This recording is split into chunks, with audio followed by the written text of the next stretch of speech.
Hey there, it's Ray Flowers of FantasyGuru.com. You can find me obviously at FantasyGuru.com, also on Twitter, X, Instagram, Threads, and YouTube at The Ray Flowers. And I wanted to address something that I keep seeing brought up consistently on a weekly basis, and that is how to handle the depth at your running back position. It's BREIDA, it's BIGBY, it's Spears, it's Wilson, it's Charbonnet, it's Gainwell. Week after week after week, people play the carousel game. They just randomly rotate through running backs. And let me tell you, doing that doesn't work. All you're doing is trying to predict injury. You're guessing at who is going to get hurt.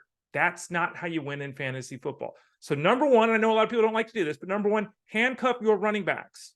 You're much better off having the backup to your guy who then steps in and gets those 15 touches a week than trying to randomly guess who's going to get hurt on another team. That's number one. Number two, grabbing a new backup every week is just guessing. And I said that here at the start, but I wanted to hit on it again more directly here. All you're trying to predict when you're doing this is what? You're trying to chase the points from last week and predict that that means something for the future. A lot of times these running backs we're talking about are in that 6 to 8 touch a week zone. Maybe they popped off for a 40-yard touchdown last week. Maybe they had 3 or 4 catches in the last 5 minutes of a game because of the game flow and the score, so their stats look better from last week. Don't chase points at the running back position, and don't simply choose new guys each week, try and hit it big. It's not the way it works. Number three, what difference does it make? And this is something that's hard for a lot of people to really take in. So please listen to what I'm about to say and try to take it to heart. What difference does it make if your guys are scoring 2.2 points a week on the bench or 8.5?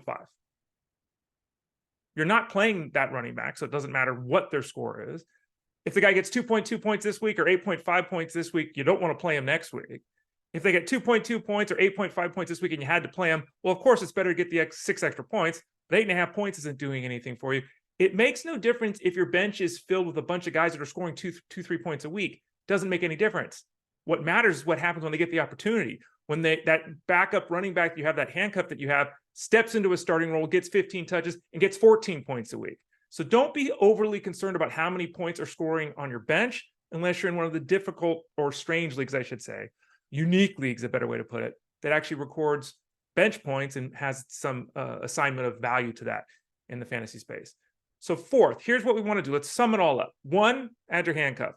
2, if you're not going to do that, target backups in good offenses and in good systems. Okay, randomly grabbing running backs. Oh, but this guy's going to get 14 touches this week. He's going to run for 48 yards and no touchdowns, right? So try to target, if you're not going to do the handcuff thing, try to target running backs that are in good systems and good schemes. Beyond that, also try to figure in your head the best you can, read the articles at fantasyguru.com, do some research, which backup running backs take over if the number one guy goes down. A lot of backup running backs end up sharing the backfield when running back 1 goes down. So maybe they go from 4 touches or 5 touches a week to 8 or 9. That's still not really doing anything for you. You want to find those running backs that are likely to go from 5 touches a week to 15 a week. So focus on the systems, focus on the schemes, and try to get a good handle on what the workload would look like if that running back 1 were to go down with an injury. So those are just my thoughts on the backfield. Thought I'd address it here in this quick little video. I see this week after week after week, questions about what to do in the backfield. Plant your flag somewhere, folks. You're going to have more success if you do that. Trust me.